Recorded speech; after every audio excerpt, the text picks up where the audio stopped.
caros ouvintes da Conselheiro FM 87.7, o jeito jovem de fazer rádio.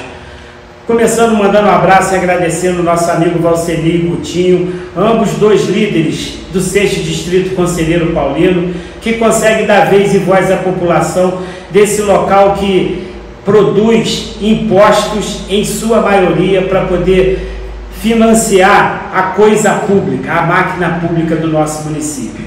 E falar em máquina pública, falar em prefeitura, falar em eficiência, falar em qualidade, eu, Marcos Medeiros, tenho o prazer, antes de tudo, o privilégio de tê-los sintonizados na Rádio Conselheiro FM 87.7 e, por outro lado, a alegria de receber ele que já morou aqui em Conselheiro, estudou na Estácio de Sá, se formou advogado, os limites da nossa cidade ficou pequeno para ele, foi convidado para ir prestar serviços jurídicos, assessoria na Assembleia Legislativa do Estado do Rio de Janeiro, com a eficiência que mostrou no gabinete dos deputados, nas comissões da Assembleia Legislativa, na Secretaria da Mesa, na presidência. Ele foi convidado para ser presidente da Emater, essa importante e conceituada empresa e órgão público do governo do Estado, responsável pela agricultura e que leva para a mesa de nós, friburguenses e cariocas e fluminenses, o alimento que a gente tanto precisa. Eficiente, mais uma vez, na Emater, ele ascendeu para o cargo de secretário de Estado do Trabalho, aonde conseguiu alavancar o sistema de emprego da nossa sociedade, aumentando e muito a empregabilidade dos nossos cidadãos e cidadãs do Estado do Rio de Janeiro. Com grande prazer, com grande alegria, que a gente vai entrevistar o Dr. Jorge Gonçalves. Dr. Jorge Gonçalves, é um prazer em tê-lo nas ondas da Rádio Conselheiro FM, na tela da TV do Povo e ao vivo nas redes sociais. Marquinhos, a honra é toda minha poder estar aqui presente e aceitando esse convite, principalmente para falar de um tema em que é tão importante, tão relevante no momento em que a gente vive, que é a ameaça dessas chuvas correntes no final de semana, e que o papel do gestor público num ato desse, de preparatório, de antecedência, de prevenção, é de tanta importância, porque pode não só evitar calamidade, como também prevenir situações de riscos que põem a vida das pessoas e dos cidadãos portugueses. Seguro correu de velho. Rapaz, quem não diz se cuida, né, vai falar que teve problema depois. Doutor Jorge, nesse momento, várias são as confecções que sintonizam a Rádio Conselheiro FM. Mandar um abraço para essas costureiras guerreiras que produzem a riqueza do nosso povo e da nossa gente, para as donas de casa, para quem está nesse momento nos dando carona em seus automóveis. E é importante falar um pouco, você que conhece bem, já morou aqui, doutor, o distrito de Conselheiro Paulino, o bairro do Prado, o bairro Jardim Ouro Preto e tantos outros.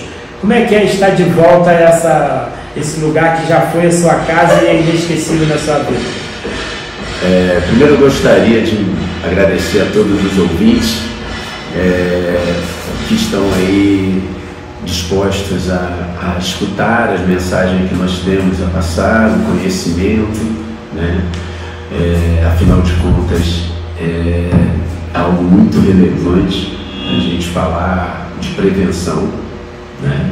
Estamos falando de cuidado quanto à vida das pessoas. Conselheiro Paulino, no Prado, é um local que me abrigou como residência durante muitos anos. Morei na casa do Jorge, né, em frente ao Peter, do Tipsai, amigos, família Galo, que está ali do lado, batalhando.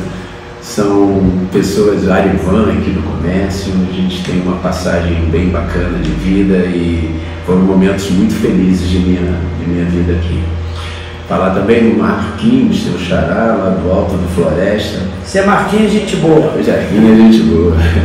Então, eu tive uma honra de morar não só no Prado, como também no Jardim Ouro Preto, né? também outra passagem bem significativa de minha vida, muitos momentos felizes. Também passei, é por isso cabe lembrar dos momentos em que o prado alagava, em que a gente tinha que se cotizar entre vizinhos para poder resgatar as coisas das pessoas com água até o peito. Um risco de contaminação, um risco de uma série de mazelas, tudo decorrente da falta de prevenção dos gestores públicos que aqui estiveram. Lembrar também que o Dr. Jorge ele foi chefe da roubos e furtos, da homicídios, de vários setores, da parte de drogas, da delegacia 151, delegacia de polícia, onde exerceu o cargo de inspetor de polícia. Como é que foi essa sua passagem ali pela 151? Marcos, eu vim para Friburgo assim que passei no concurso público. Escolheu bem. Tem bom gosto. Foi uma escolha pontual. Eu vim acampar aqui em Lumiar, onde eu resido, e lá mais detalhes não trouxe feio.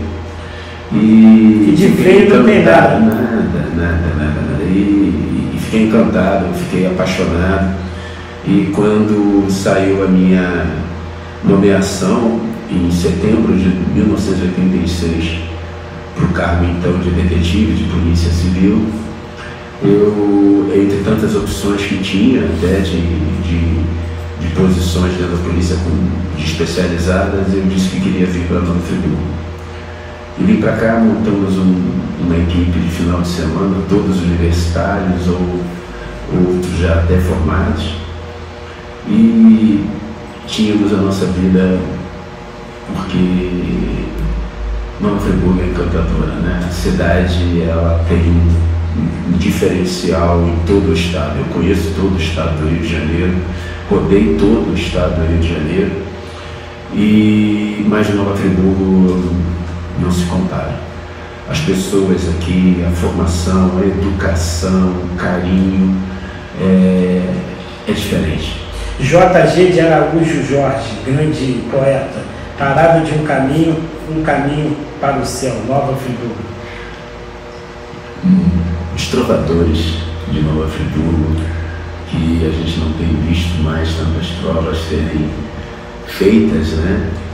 Mas deixaram legados que falam dessa terra aqui com muito apreço e muita fidelidade ao que ela reflete.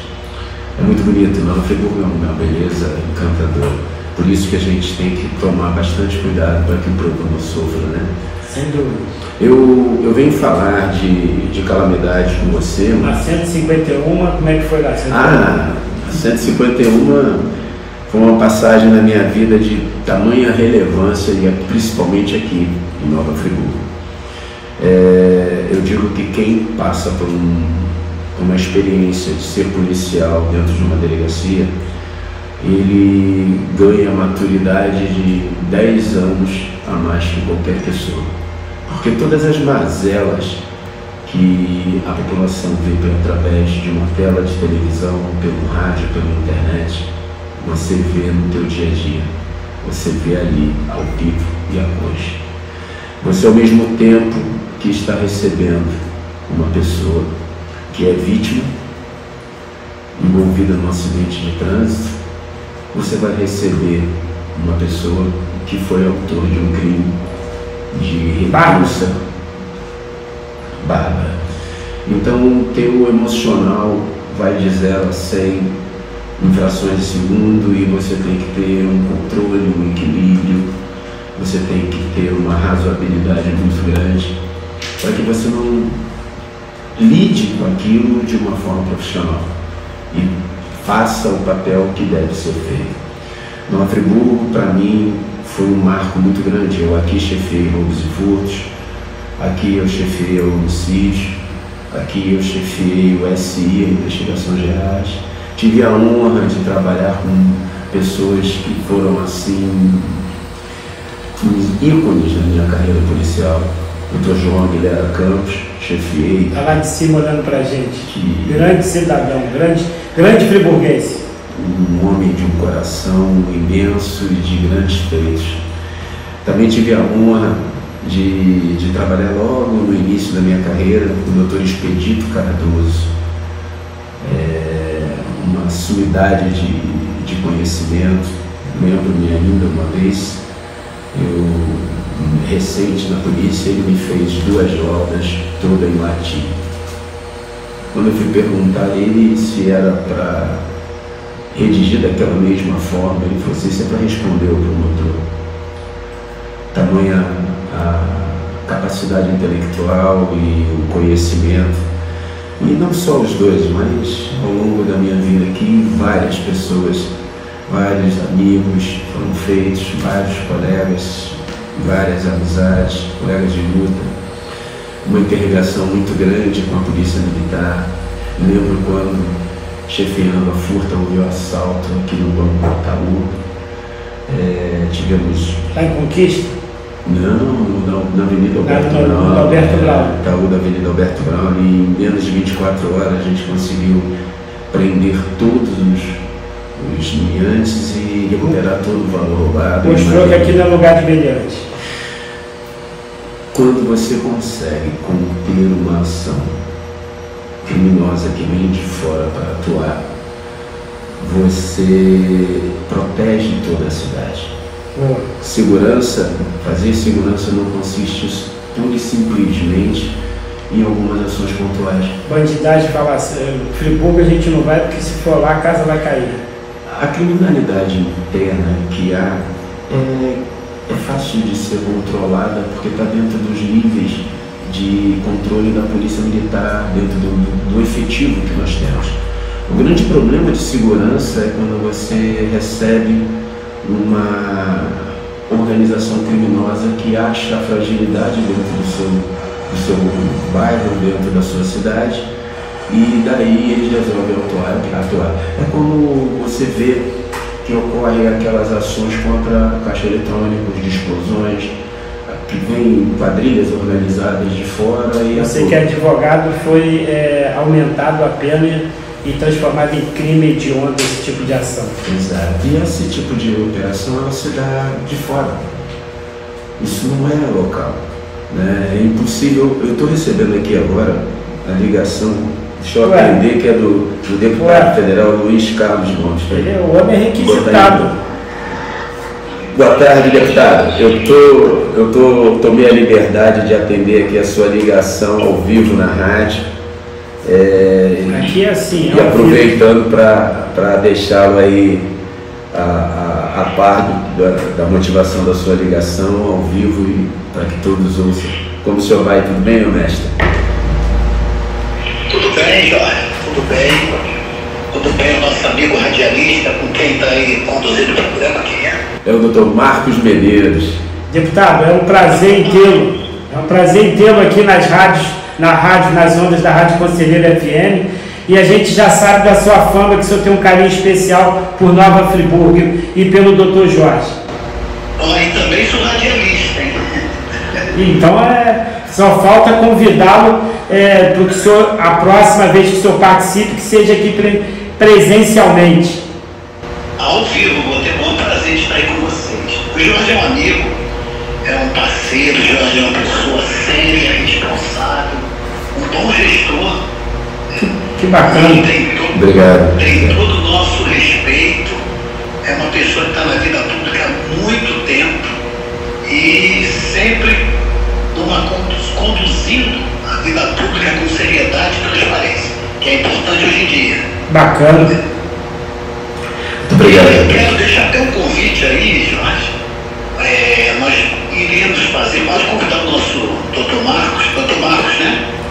Sim, o Marquinhos Medeiros, como a gente carinhosamente, ele é conhecido aqui em Nova Friburgo.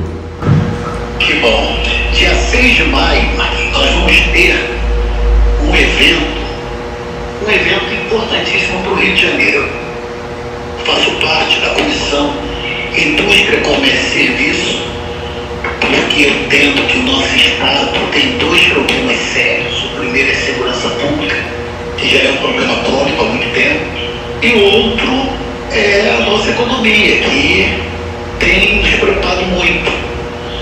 E nós temos dedicado nosso mandato ao desenvolvimento econômico do Estado através das indústrias, dos comércios, do serviço, que tem uma contribuição muito grande, passa por eles o desenvolvimento do Estado. Então, dia 6, nós teremos a presença de dois, e provavelmente o terceiro ministro vai confirmar, o Alckmin, o ministro França, que é do empreendedorismo, e o ministro de portos e aeroportos, dessa infraestrutura que nós precisamos muito, que é o Silvio Costa, para nós fazermos um seminário juntamente com o nosso governador do estado, Cláudio Castro, vai estar presente.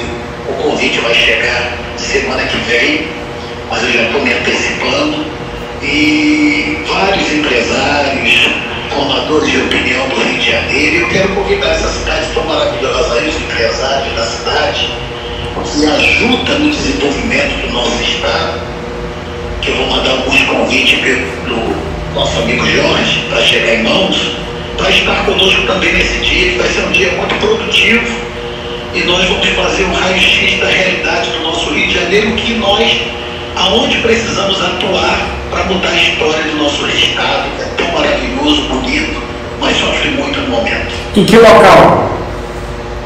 Será no aeroporto, que já vai ficar um acesso bom para todos os deputados, porque teremos a presença do nosso presidente da Comissão de Indústria e Comércio da Câmara, teremos a presença de alguns senadores que a gente está bem próximo aqui em Brasília, deu para construir essa base política com amigos que hoje defende o Rio de Janeiro, mesmo não sendo do Rio muitos, mas está conosco dando todo apoio para que o nosso estado volte a ser aquele estado, essa cidade maravilhosa, esse estado que todo mundo tinha carinho por eles. Deputado, eu pegando um gancho aqui em nome da população friburguense, queria lhe fazer um apelo, um convite, se não haveria a possibilidade do senhor trazer pelo menos uma parcela desses convidados com a sua presença.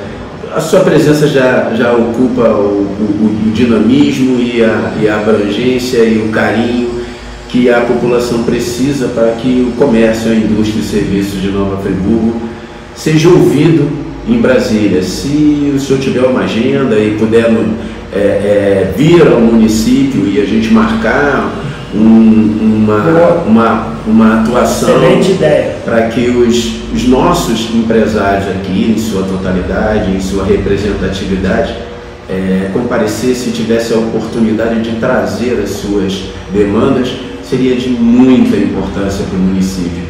Eu lhe agradeceria imensamente aí se o senhor pudesse dispor de uma agenda para vir aqui a convite.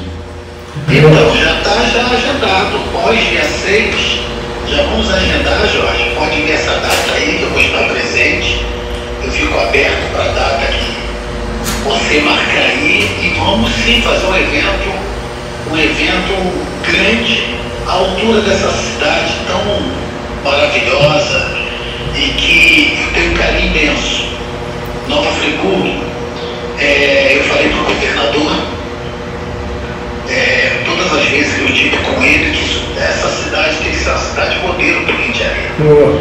Por isso que todas as vezes que o governador investiu em Nova Friburgo, você pode saber que teve o dedo, o Marquinhos, esse amigo aqui, tá? Que bom! Mesmo bastidores, mas o dedo nosso, a mão nossa, intercedemos muito o governador, e o governador tem esse carinho, essa parceria conosco. Obrigado. Durante esse tempo todo ele investiu aí em nosso nome. Muitas das vezes, pedido nosso, que aí, tempo oportuno, eu vou esclarecer melhor o porquê o governador atendeu tantos dos nossos pedidos por essa cidade tão maravilhosa. Deputado, só tenho a lhe agradecer. Deixa eu só fazer um pedido. Posso fazer um pedido no senhor? Posso fazer um pedido ao senhor, deputado?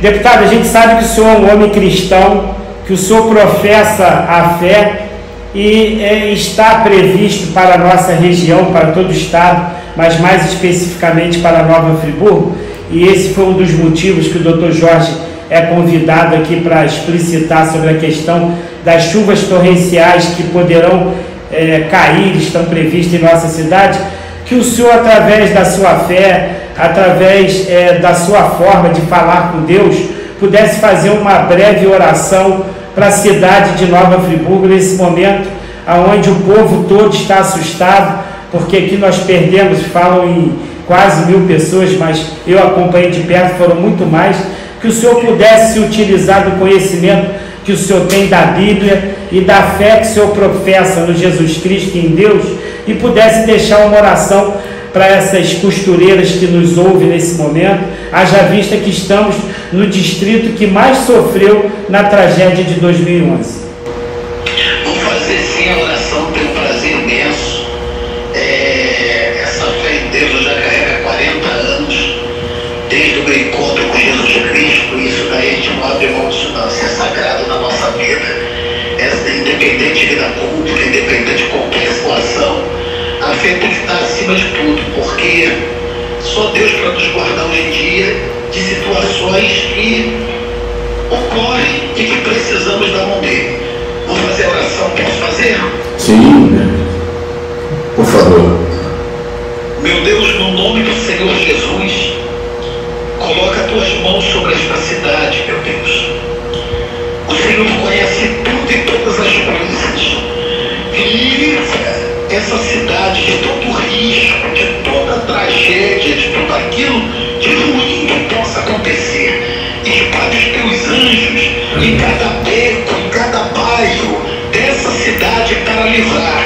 E abençoa, meu Deus, de uma maneira toda especial, no nome do Senhor Jesus. Amém. Amém. Amém. Deputado, muito obrigado. Um abraço por todo carinho e apreço e fique com Deus. Obrigado pelo convite e obrigado por ter aceito aí a nossa solicitação e mais do que nunca a sua intervenção com Deus para que proteja a nossa cidade desse volume imenso que está previsto de cair de chuva de finais de semana. Sim. Agora me passa aí também algumas demandas que a gente vai, na vida pública, a gente pode correr atrás para que a gente possamos dar assistência ao povo friburguense, tá bom? Com certeza, deputado. Tem uma já em mente aqui, que deve estar me ouvindo, a Dalva, que um colégio foi fechado no meio do ano passado e 75 crianças portadoras de deficiência especiais foram jogadas ao relento sem alocação.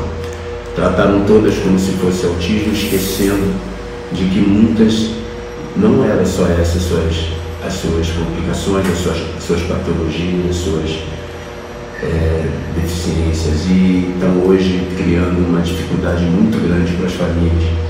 Então, vou conversar com o senhor com mais calma para a gente tentar ver como fazer para ajudar na construção de um novo local para essas crianças voltarem a ter aula, voltarem a ser tratadas, já que foram abandonadas aí pelo poder público.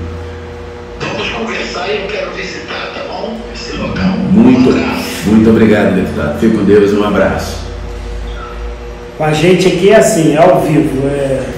O Dr. Jorge é um homem que tem uma rede de relacionamentos fora do normal, fora da linha. As pessoas, os homens e mulheres públicas, empresários, nutrem um carinho por ele, e a prova disso é que no programa ele recebe a ligação do deputado federal Luiz Carlos, que é da Igreja Universal e que desempenha relevantes serviços lá no Congresso Nacional.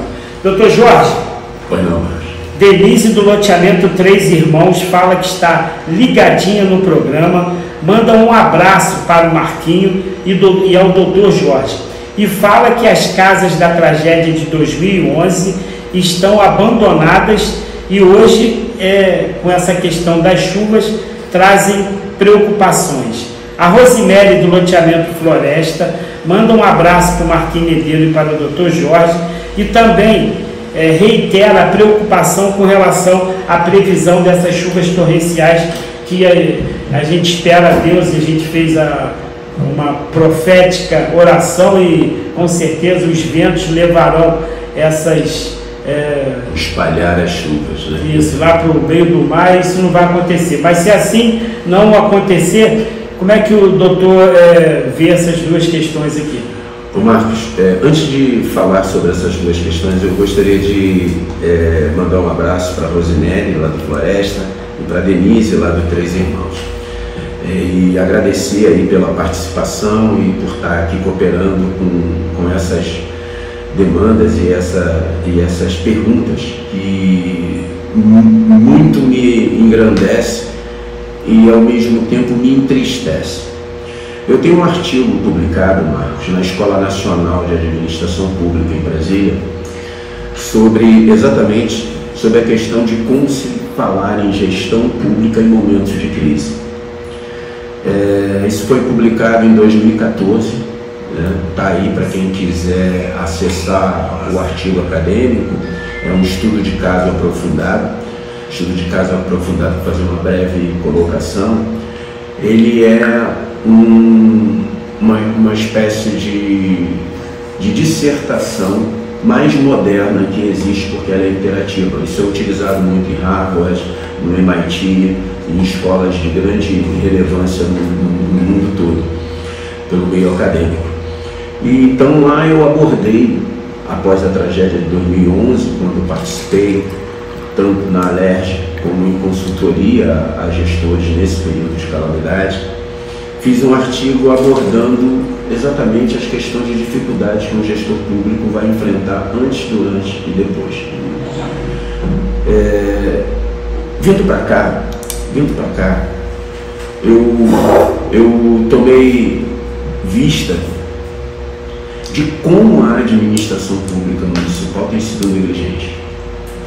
Nos últimos anos, Marcos, você passa no Rio Bengalas, há ilhas de terra tomadas de mato, florestas, dá para fazer um acampamento ali sem que a água lhe perturbe, até diante de uma chuva pequena. Tamanha a concentração de mato, de terra. Como eu disse, quando eu morava aqui no Prado, esse rio não tinha ainda essa proteção de concreto, e ele, na mais simples chuva, quando foi feita essa contenção, o escoamento de água melhorou muito, e isso já não passou mais a ocorrer com a frequência, né? E não a transbordar o rio como transbordava com tanta facilidade. O que o poder público tem que tirar dessa lição, e que foi feito? Exatamente essa contenção, ela se deu para poder levar a escoada dos ralos, da via fluvial, e evitar que aquilo transborde. E dar velocidade. No escoamento, exatamente no caimento de água, para ele poder ir embora seguir o curso do rio. Quer dizer, não cuidar da manutenção desse rio é a mesma coisa do que não tiver feito essa obra. Você botar, mas deixar que o mato da terra, ele vai assorear, ele está cheio de terra, ele está cheio de mato. Floresta. Estava com floresta dentro do rio. Né? Tinha árvore lá já dessa grossura já. Ações, exato, tem árvores imensas, o mato está ali tomando conta. Isso é dever do poder público, isso é prevenção. A prefeitura fala que é do INEA, mas se eu fosse prefeito, o senhor que está colocando seu nome como pré-candidato à prefeitura de Nova Friburgo, assim o fosse, no mínimo estaria lá na presidência do INEA exigindo para que ele o fizesse. E se não fizesse, que fizesse um convênio e a própria prefeitura executasse.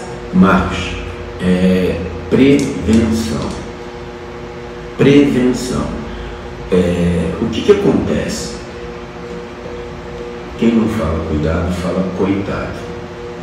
É bem nítida essa frase. Não adianta nada agora que a gente tem uma previsão de uma nova concentração muito grande de chuva, concentrada num único lugar, um volume milimétrico muito intenso, em áreas muito pequenas, foi o que aconteceu em 2011, ficar em polvorosa na administração pública, marcando, chamando os secretários, quando o que deveria ter sido feito ao longo da gestão, limpar os rabos, limpar as ruas, tirar os matos, liberar os acessos das vias fluviais, não foi feito. Cuidar das casas das pessoas que estão, como ela está dizendo aqui, olha só, como a Rosemary disse, ela está preocupada, mas as casas foram abandonadas de 2011. Foram ocupadas por população de rua. Acabaram sendo reocupadas, porque você, bom da Defesa Civil, diz que ela está em área de risco, mas não toma nenhuma postura. Indenizou, mas não derrubou. Não tomou nenhuma postura administrativa de contenção dos locais, de prevenção. Em 2011, assim que passou a tragédia, a Assembleia Legislativa, ela fez uma CPI. E dentro dessa CPI tem um relatório imenso, com um esforço muito grande de vários parlamentares à época da comissão, onde se apurou razões, apurou responsabilidades, apurou-se as causas que se deram, porque ninguém pode dizer que foi uma contingência do destino, uma calamidade surgiu porque é algo que a natureza quis, mas se você deu margem para que aquilo se agravasse e que aquilo atingisse pessoas, não foi a natureza. Omissão, negligência, imprudência, imperícia. Exatamente. Então, o gestor público, incompetência, que não tem um trato quanto às construções irregulares, quanto à orientação perante ao morador. Porque, Marcos, pensa só, as pessoas com muita dificuldade têm um sonho de residir, de morar. E aí eles vão comprar o seu primeiro imóvel, o seu terreno para construir. Dentro do tamanho deles. Dentro do tamanho econômico que eles têm. E aí é que começa um fator de complicação. Os lugares mais baratos são os lugares de maior fragilidade. Tem que gastar mais na onde construção. Os gastos de obra, exatamente, são mais caros. E aí eles se tornam mais baratos. E essas pessoas não têm essa condição. E aí o que acontece? O poder público, no ato de fiscalizar, ele não tinha que ser opressor. Ele cria um limite de burocracia. Ser parceiro, né? Ele tem que ser parceiro. A população, o projeto de acompanhamento, se você tem que entender, tem que ter um projeto social de acompanhamento habitacional. Se aquele imóvel de fato é completamente inviável, vamos entender, vamos fazer uma permuta, vamos alocar espaço para que sejam construídos em outro.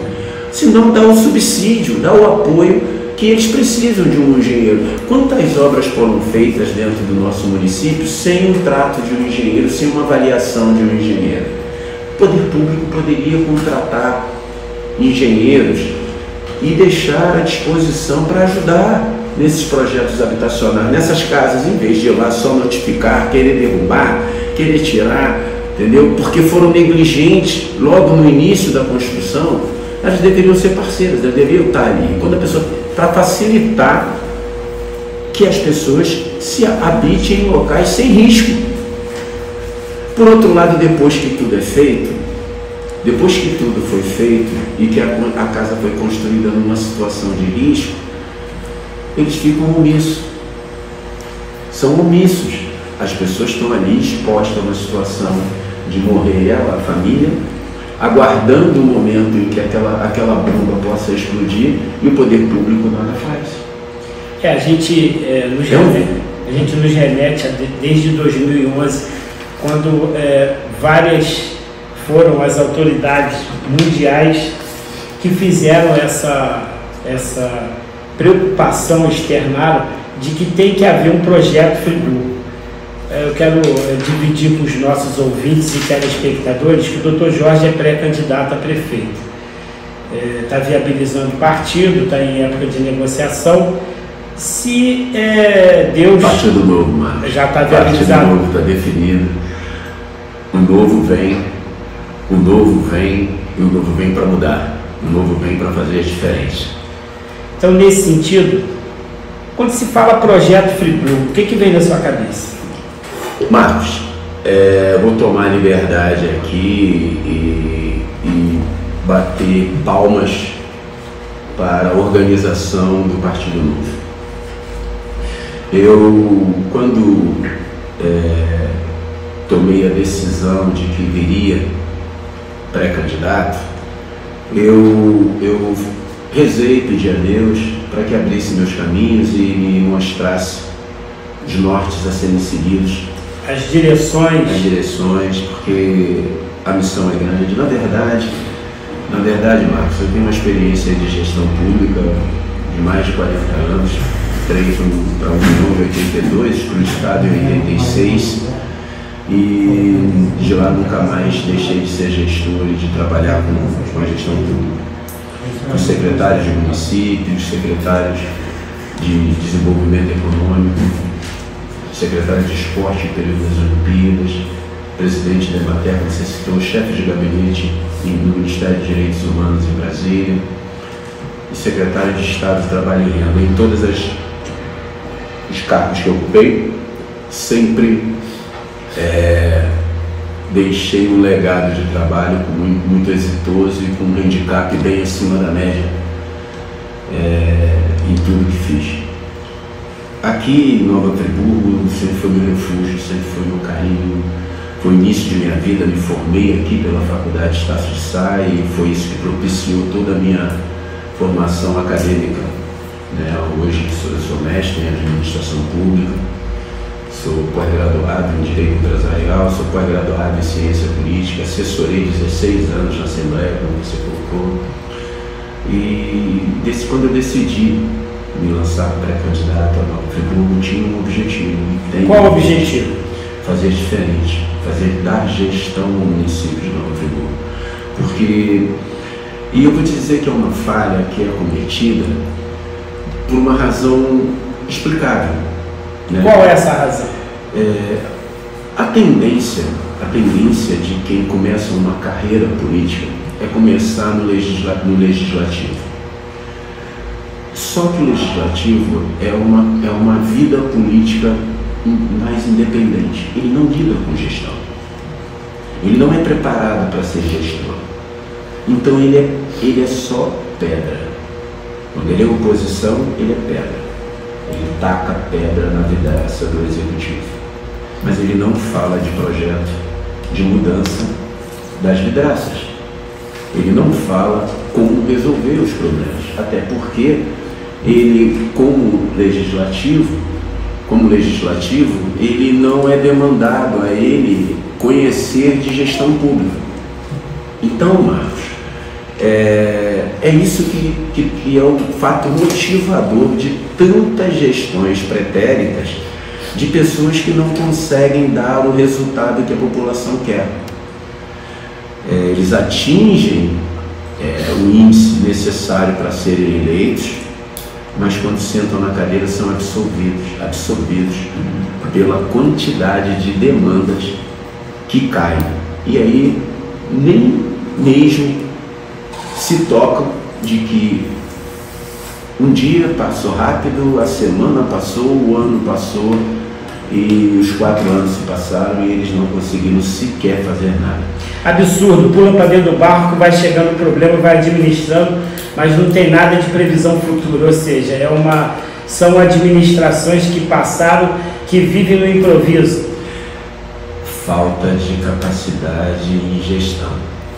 Eu me lembro quando eu fui assessor jurídico dos 3 últimos secretários de governo na Prefeitura do Rio de Janeiro, na gestão do César Maia, e eu fazia todos os despachos dos processos que iam para o último grau de recurso perante o prefeito.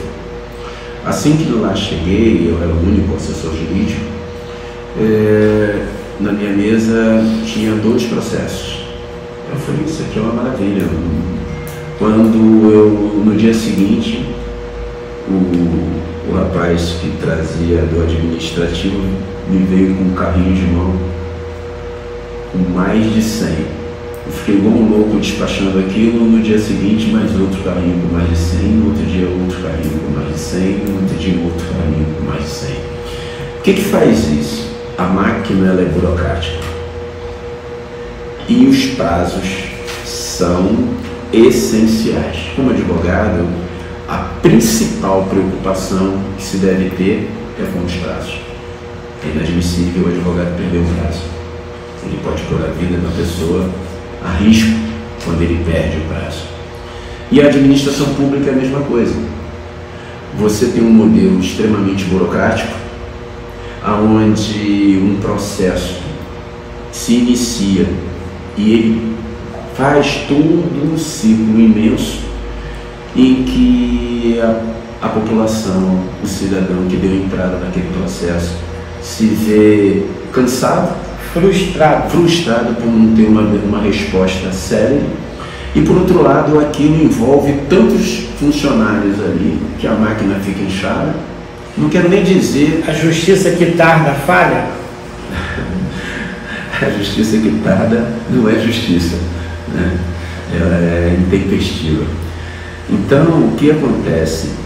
Quando a pessoa senta num carro em que precisa necessariamente tomar decisões sérias e não tem um conhecimento de gestão pública, ele se deixa envolver com essa máquina viciada e burocrática e não consegue trazer os resultados ao tempo. E aí ele não consegue fazer prevenção. Gestão pública tem que ser feita com cautela, de maneira prevenida. O Tribunal de Contas toda hora bate nos processos emergenciais, toda hora bate nos processos que foram feitos ao apagar das luzes. Muitos deles não são nem feitos por má fé, não, são feitos por desconhecimento, por incapacidade mesmo de gestão. E aí quando vê, o outro processo já venceu, aquela compra já acabou, o material acabou. Eu me coloco às vezes a analisar quando um exemplo de uma pessoa que não tem conhecimento de gestor público está no cargo de prefeito e recebe assim: o hospital acabou o remédio. O que ele faz? A princípio, se ele sendo um gestor privado, ele mete a mão no telefone e liga para o departamento dele de compras e fala assim: compra o remédio e bota lá no lugar. E por que não me avisaram que estava para acabar? Na administração pública, esse porquê não me avisaram que estava para acabar tem que ser planeado, tem que ser comunicado, tem que ser controlado. Porque não pode jamais acontecer de acabar sem que tenha sido avisado. Não dá para agir pós-fato. Porque na administração privada, se isso acontecer, ele liga, pega o dinheiro, compra e repõe imediato. Na administração pública, ele tem que abrir um processo licitatório, ele tem que abrir, mesmo com dispensa, isso exige a abertura de um processo, tem que tramitar, tem que chamar, tem que procurar. Passou 1, 2, 3, 4 dias e a pessoa que estava precisando daquele remédio pode esperar esse tempo? De forma alguma. E aí é o que na grande maioria das vezes ocorre. O prefeito vem para o meio da mídia para se justificar. E em vez de resolver o problema, em que, olha, a licitação foi tardia, mas eu já estou vendo, o problema do governo foi anterior, que deixou um processo, porque o Tribunal de Contas falou e deixou de ver. Mas isso não resolve, gente. Nada justifica a falta de prevenção, a falta de controle na prevenção. A máquina pública, para quem é gestor, ele opera na antecedência.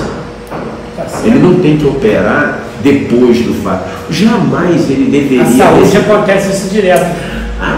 Aliás, em tudo. É inadmissível que o prefeito tome conhecimento da falta de medicamento ou de insumos ou de qualquer coisa E fica omisso. Pior, pela imprensa. Isso jamais deveria ter acontecido. O dever era ele ter sido acionado de forma prévia pelo seu corpo técnico e já ter agido, para não deixar faltar. Esse time aí está fraco.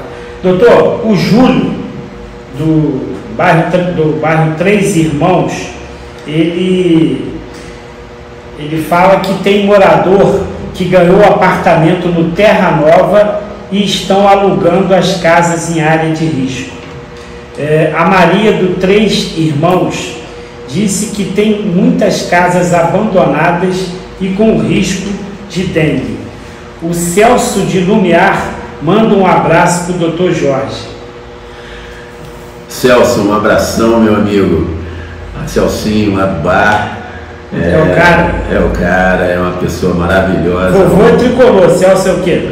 Rapaz, Celso é flamenguista, né? Ué, Celso. Celcinho, um abraço, meu irmão. Júlio, deixa eu te falar aqui uma coisa. Primeiro, obrigado, Júlio e a Maria, dos Três Irmãos. O poder público, ele tem uma coisa muito cara que se chama controle. É o que nós havíamos falado aqui. Quando você faz um ato de desapropriação numa área de risco, você não pode deixar o imóvel lá em pé naquela situação. Aquilo já não é mais da pessoa, aquilo é do poder público. Ele indenizou, aquilo não pertence mais a ela. Ela recebeu um outro imóvel, né, exatamente para que ela não continua sendo dela ou não? Não, ela vendeu. Aquilo, na verdade, a desapropriação é tudo tomado pelo poder público. O poder público fez o solo e a construção. Tudo. Se os valores não foram chegos é aí que tá, olha só. O imóvel está registrado no RGI em nome de uma pessoa. Se você fez uma ação social para tirar aquela pessoa e desapropriou aquilo ali, você vai dar aquilo como um momento de desapropriação. Você tem que indenizar aquela pessoa e aquele bem vai passar para a propriedade do poder público. O poder público tem que fazer o quê? Tomar conta administrativa de transferência para tirar o nome da pessoa daquele terreno, porque se não tomar, ele vai continuar aparentando sendo dono. Ele tem a aparência para as terceiras, para a população e para terceiras pessoas de que ele é o dono, ele tem o registro imobiliário no nome dele registrado no RGI, mas ele recebeu a indenização para aquilo. Então, mas o poder público foi negligente pela segunda vez, porque além de ter indenizado, não destruiu o imóvel que está em área de risco. Então, isso é uma operação que não pode ser feita da forma como foi feita só. Tudo bem que há um imediatismo com prioridade de alocação dessas pessoas no imóvel para que ela tenha a dignidade de estar dentro de casa. Correto. Mas não pode, dali por diante, abandonar o dever público de controlar, né, o bem que ele declarou. Aí o que acontece? Cai uma chuva agora. Os principais, as principais vítimas que estão reféns e estão apontadas para serem vitimadas com uma concentração de chuva, caso ocorra, são as pessoas que votaram para essas casas. Porque a Defesa Civil declarou que aquelas casas ali estavam em situação de risco. Nenhuma obra foi feita de contenção para poder dizer que elas saíram do estado de risco. Pura e simplesmente invadiram, foi alugada pelo título de propriedade e tem novas famílias ali em área de risco na mesma casa declarada pela Defesa Civil. Isso é negligência do poder público.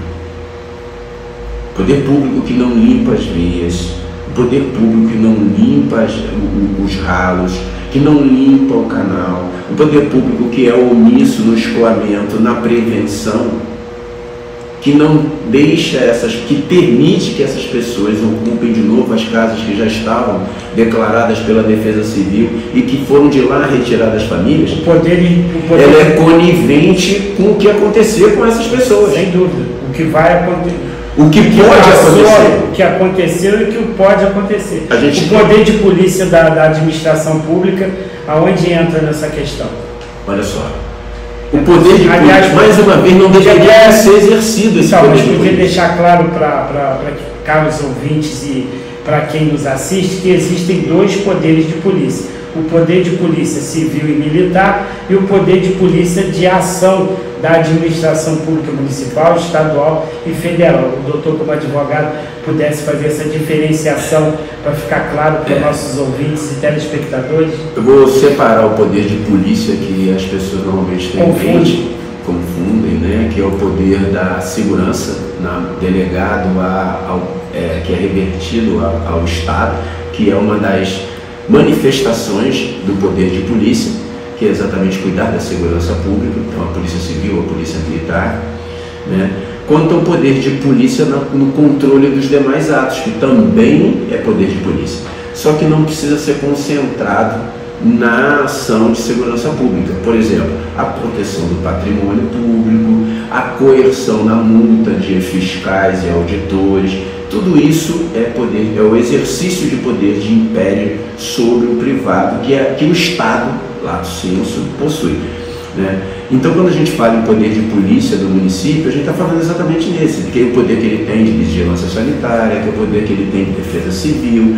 Isso aí não é o poder de polícia de segurança. É que uma vez eu postei na internet o poder de polícia do município, aí alguém foi lá me criticar e fazer tipo a ironia que não sabia que o município tinha polícia militar nem polícia civil. Por isso é importante ficar claro para a nossa população. Nós temos expressões que são comuns, né, e que às vezes geram realmente interpretações equivocadas. Mas então eu volto ao poder de multar que o município tem. É um poder de polícia. É um poder de polícia, tem vários, né? Todos os três entes detêm poder de polícia, né? Faz parte do ente público ter esse poder de polícia. E um desmembramento do poder de polícia está na segurança pública, não é apenas exclusivo esse poder. Mas eu vou falar uma coisa aqui, Marcos, que a gente tem que focar bastante. Eu gostaria de deixar esse recado e vou repetir. Quem quiser ver a minha dissertação sobre gestão pública, que está publicada na ENAP, que é um estudo de caso aprofundado na Escola Nacional de Administração Pública em Brasília, em 2014, é só botar meu nome, Jorge Gonçalves da Silva, e ENAP, ENAP. E aí no Google, e o Google vai apresentar, logo de cara o ícone para que você baixe o PDF e leia aí o artigo. Eu falo de uma coisa, eu gostaria de deixar esse recado. Eu vejo muita gente nesse momento, né, falar em prevenção, em levar comida para casa, em levar isso, levar aquilo, né? Acho que o maior cuidado que a gente deve ter é com a água. Água, sim, é a maior preocupação em qualquer momento de calamidade. Porque a água que você vai receber nas torneiras não terá um volume de tratamento como se tem em situações normais. Aliás, a gente chama a atenção da concessionária Águas de Nova Friburgo, que possa agir de maneira de precaução nesse momento e que possa manter o povo informado e principalmente os seus serviços sendo proferidos e feitos de maneira de qualidade para a nossa população. E é importante esse seu chamamento de atenção. Por quê, Marcos? Essas prevenções, com o volume de água que está previsto a nos impactar aqui na região, você vai ter uma elevação muito grande das nascentes e dos reservatórios. E aí não tem um tratamento, não se consegue, mesmo que a companhia tente fazer, eu não vou fazer nenhuma apologia, mas em lugar nenhum do mundo vai dar condição a ela de tratar para que aquela água chegue na casa das pessoas potáveis. E ela vai vir muito mas pode e deve viabilizar pipas d'água, deve viabilizar abastecimento das casas das pessoas. Exatamente. Então, essa é a grande situação. Por que eu estou falando da água? Para não se consumir a água que vem das torneiras nesse momento de chuva e de crise, de calamidade, possível calamidade. Só um minutinho, vamos tomar água aqui em homenagem seu chamamento de atenção. Você vai tomar água? Então... Pode tomar água aí que eu pago. Essa aí eu pago. E a água potável, Marcos, ela é extremamente necessária. Você não consegue ficar muito tempo sem receber, sem beber água. Crianças, adultos. Então, com a água que vem na torneira de forma contaminada, ela pode ser um grande proliferador de vetores, é um grande proliferador de doenças. Então, quando há um momento de calamidade, a primeira orientação que se deve ter é que a população tenha consciência de não consumir aquela água. Então, umas 2 garrafinhas de água mineral em casa, e para segurar a companhia, o galão, né? Pelo menos para que mantenha a condição de saúde, né? E não venha a ter porque a gente fala muito no momento de calamidade. Um animal que morre dentro, no momento desse, é barreira que cai dentro da água, é o esgoto que se mistura com a água, exatamente pelo transbordo das águas fluviais. O esgoto ainda, a gente ainda tem uma parcela de esgoto que flui dentro das águas fluviais, ele não é 100% recolhido. Só é 100% cobrado. Aí o que ocorre, por sinal, eu gostaria aí de, ao vivo, aí, a chamar a atenção das pessoas quanto ao que Lumiar está passando em relação à construção da ETE lá em Lumiar. Marcelo Maluco está me ouvindo, Armando, presidente lá da Associação de Moradores. Um absurdo que a secretária de Meio Ambiente está permitindo que seja feita a instalação, segundo o próprio Marcelo, um pinicão dentro da área de proteção ambiental. Por um lado, essa atrocidade, e por outro, a alegria de ver o povo unido e principalmente tendo o seu patrocínio como advogado defendendo essa causa de direito da população de Lumiar. Que não é a primeira vez que a gente está nessa briga aí, né? Tivemos lá virou um costume, mas um costume saudável, um costume que todos ganham. Eu gostaria de dizer que aquela luta lá para evitar aquele confronto com o pessoal do MST, promovido pelo deputado federal, né, do PSOL, foi uma ação que eu movi em nome da Associação de Moradores. A gente está com o tempo aqui já bem apertado, né, bem exíguo. Eu vou ser breve. O que eu gostaria de dizer para a população e deixar, unir forças com a população de Lumiar, é que ninguém é contra a construção da ETE lá em Lumiar. Pelo contrário, essa ETE foi um pleito dos moradores do 5º e 7º distrito, exatamente para não permitir que os esgotos fossem jogados, como vem sendo, boa parte deles, nos rios que são tão bonitos e que têm um impacto no turismo. A questão é o local. O que está se discutindo, o que está se contestando, é exatamente o local onde foi escolhido pela companhia. Eu quero deixar bem claro isso, porque fala-se que um decreto de desapropriação feito pelo prefeito é o interesse público. Mas quem indicou o local foi a companhia, o prefeito. Quem vai indenizar é a companhia, aliás, e não a prefeitura. Teve um regabof lá promovido e pago pela Água de Nova Friburgo. Quem se deliciou da comida e da bebida em fartura foi o prefeito e a secretária de Meio Ambiente. Disse que ela comia lá uma guloseima daquela, chegava a escorrer gordura no canto da boca de tanta alegre que ela estava em participar do conluio junto com a Água de Nova Friburgo. Uma vergonha a conduta antiética desses dois entes públicos, o prefeito e a secretária de Meio Ambiente. Gordura no cantinho da boca aqui, ó, chegava a descer aqui assim. Marcos. Chega a ser cômico, trágico, né? Mas a gordura não pode se misturar com a água, mas misturou. Então, vamos pulando, deixando, como o nosso tempo está bem curtinho aqui, né? Valceni, e aí, Valceni? Fala pra gente aí da técnica. Só escuta gordura aqui. Gente, para encerrar, como nós temos, ainda tem aqui meia hora ainda? Então estou tranquilo aqui, que tá com moral. Estava recebendo aí 8 minutos, rapaz, que ganhou um plus. Você vê, eu trago outro entrevistado aqui, ele mantém a risca. Para você, ele está te dando essa condescendência. Obrigado, Léo. Fala que isso aí, eu tenho certeza que o Gutinho está decidido aí também.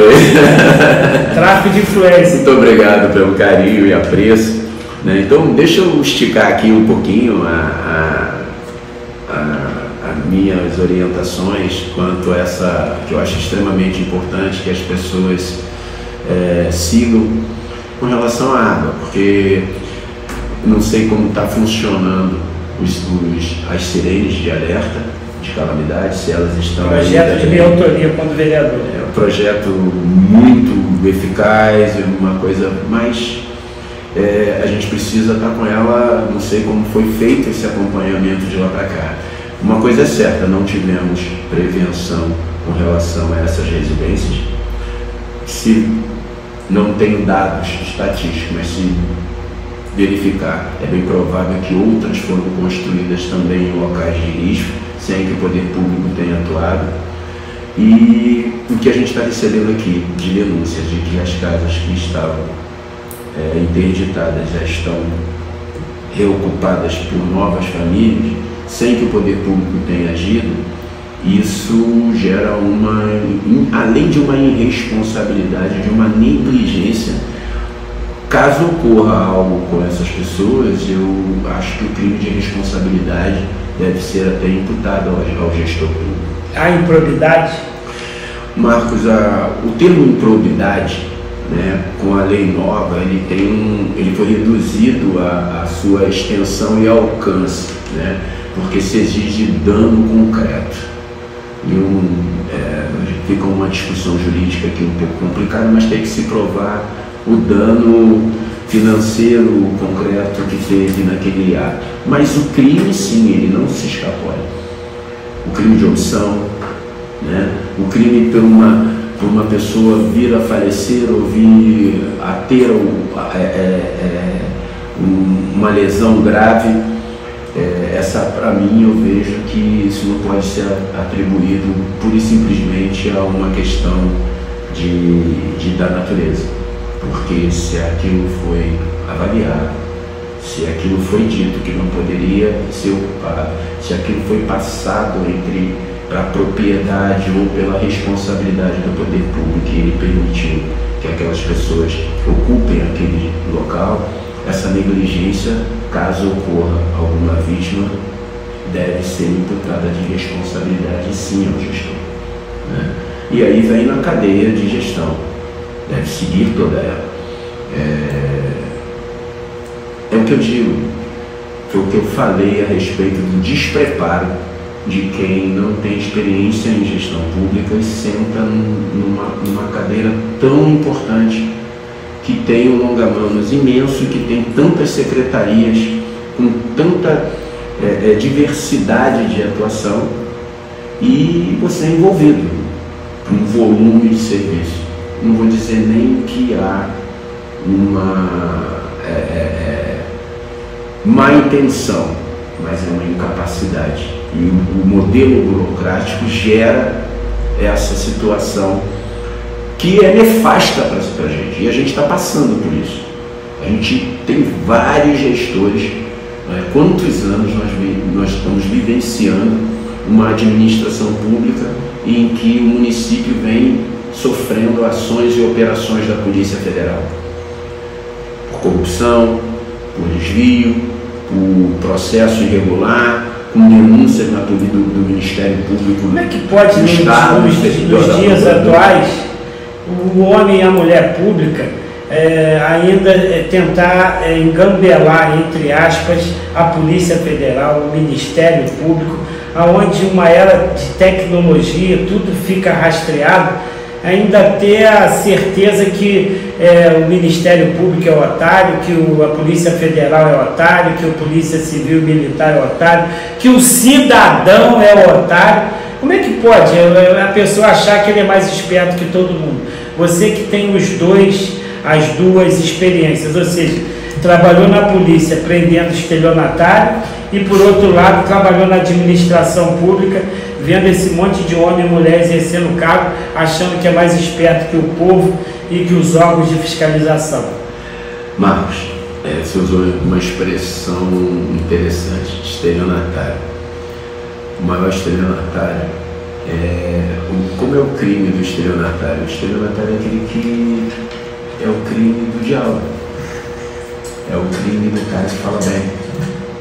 É o crime do cara que convence a pessoa e depois lesa o bolso dela de alguma forma. E quando ela se desperta, ela caiu num golpe. Mas quem é lesado, cresceu o olho também ou não? Então, como é que é isso? Às vezes sim, às vezes não. Isso é muito subjetivo, porque num estelionato público, né, é uma propaganda política em que você vende uma capacidade, você vende uma proposta de mudança que é mentirosa. Entendi. E as pessoas, nem por isso, elas acreditam no seu discurso. E fala a mentira com tanta convicção que acredita na própria mentira. Faz tanta promessa, rapaz. Eu vou falar uma coisa aqui que eu comecei a elogiar o Partido Novo, que no início eu achei, na busca de um partido, eu falei que quando eu vim candidato, eu pedi a Deus as orientações para abrir meus caminhos ou me afastar disso, se não fosse algo que eu pudesse realizar para a população. Porque, graças a Deus, para realizar para mim, eu não preciso ser prefeito. É uma questão de gratidão, de dever, de integridade. Eu quero ser prefeito para realizar para as pessoas, não realizar para mim. Eu falo uma coisa e vou reafirmar aqui. O vereador, muitas das vezes, quer ser vereador para ocupar um cargo de secretário. O deputado estadual, muitas das vezes, quer ser deputado estadual para ocupar um cargo de secretário estadual. O deputado federal, muitas das vezes, quer sentar na cadeira, na sua grande maioria, que eu falo nas 3 cargos, para poder ocupar um cargo dentro do ministério. Eu já ocupei o cargo de secretário municipal sem ser vereador, mais de uma vez. Ocupei o cargo de ser secretário de Estado sem ser deputado estadual. E ocupei o cargo de segundo maior relevância, né, dentro do Ministério, que é a chefia de gabinete, sem ser deputado federal. Então não tenho esse objetivo, graças a Deus. Já foi algo superado. Isso já é superado, não é esse o caminho, essa minha trajetória, essa minha intenção. A minha intenção, de fato, é usar do meu conhecimento, do meu preparo, da minha experiência, dos anos que tive como gestor público, para poder ajudar Nova Friburgo a seguir um caminho diferente, dar um outro norte, melhorar a vida das pessoas.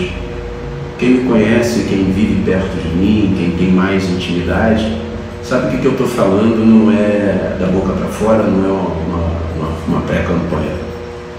Não é isso. É só os motivos que de fato eu tenho no meu coração. Eu tenho uma formação religiosa, tenho uma formação acadêmica, e essa formação acadêmica e o impulso que eu dei na minha vida, todos eles provieram do primeiro pontapé que foi ter me formado na primeira turma de Direito da Estácio de Sá, aqui de Nova Friburgo. Eu fico feliz que contribuí para que essa turma viesse para cá, onde lá em Brasília eu consegui as informações e levei para o vice-prefeito da época, e nós conseguimos implantar e conseguimos mudar a vida da nossa cidade de pessoas iguais ao Dr. Jorge, que aproveitou a oportunidade, se qualificou. Friburgo ficou pequeno para ele, foi para a capital e lá se notabilizou. A gente tem conversa aqui para ficar o resto da tarde, que está o resto da noite. A gente quer agradecer ao Gutinho, agradecer ao Valceni. E, doutor Jorge, a tela da TV do Povo é sua, os microfones da Rádio Conselheiro, o jeito jovem de fazer rádio são seus, e ali nas redes sociais. Deixe aquela mensagem de otimismo, de esperança e de carinho, e uma forma de quem identificou com as suas ideias possam entrar em contato consigo. Bom, eu primeiro quero agradecer a todos os ouvintes, agradecer à rádio pela oportunidade, agradecer a você, Marquinhos, pelo convite, pela oportunidade de falar de prevenção para a população, principalmente daqui de Conselheiro Paulino, onde eu morei aqui no Prado, morei aqui no Jardim Ouro Preto, e vivi e sofri aqui com as enchentes, e poder trazer um pouco da minha experiência acadêmica e prática que tive ao longo da calamidade de 2011, participando de não só na LERJ, das comissões e também de consultorias. Eu quero mais uma vez lembrar: compre uma água, compre um galãozinho de água, armazene em casa, e no momento dessas elevações das chuvas, não usem a água comum que vem da sua torneira para fazer nada na sua casa, porque o risco de contaminação é muito grande. E você pode não ser atingido por uma catástrofe, mas você pode ser contaminado na sua saúde ou na saúde de seus filhos. Fica aí o recado para a administração pública ser mais preventiva e não agir pós-fato. A prevenção é a razão da gente evitar os problemas. E eu gostaria que quem pudesse me seguir nas redes sociais, fosse lá no meu Instagram, @jorgegonçalves_adv. Eu ficarei... ADV de advogado. ADV de advogado. ADV de advogado. Estou à disposição, e qualquer dúvida que possa eu ser claro, esclarecer em qualquer assunto que seja do meu conhecimento, de gestão ou de advocacia, estou às ordens. Mais uma vez, Marquinhos, muito obrigado. E o jeito jovem de fazer a rádio é a coisa mais linda que a gente pode ouvir no final de tarde como esse. Agradecer a participação de todos, né, da Rosemary, da Denise, do Celso, do Júlio, da Maria e de tantos milhares de ouvintes, de telespectadores que nesse momento nos dão o privilégio de estar sintonizado na Conselheiro FM, na TV do Povo e nas redes sociais. Sintetizando a entrevista do Dr. Jorge, eu deixo um pensamento que, se fizermos sempre as mesmas coisas, com as mesmas pessoas, nos mesmos lugares, teremos sempre os mesmos resultados. Como os nossos resultados não são bons, mudemos as pessoas, os lugares, e que a gente possa, com certeza, ter resultados diferentes que possam modificar para melhor a vida de cada cidadão que nesse momento nos assiste, seja na TV, nos ouçam na rádio ou nas redes sociais. Obrigado, Dr. Jorge. Hashtag o novo velho. Obrigado, gente. Obrigado, Valceni.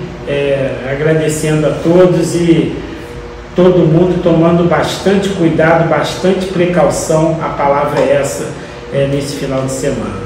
Uma boa tarde a todos. E que Deus tenha piedade de nós e espalhe essas águas para as matas, para os rios que não nos atingem. E assim o será. Amém.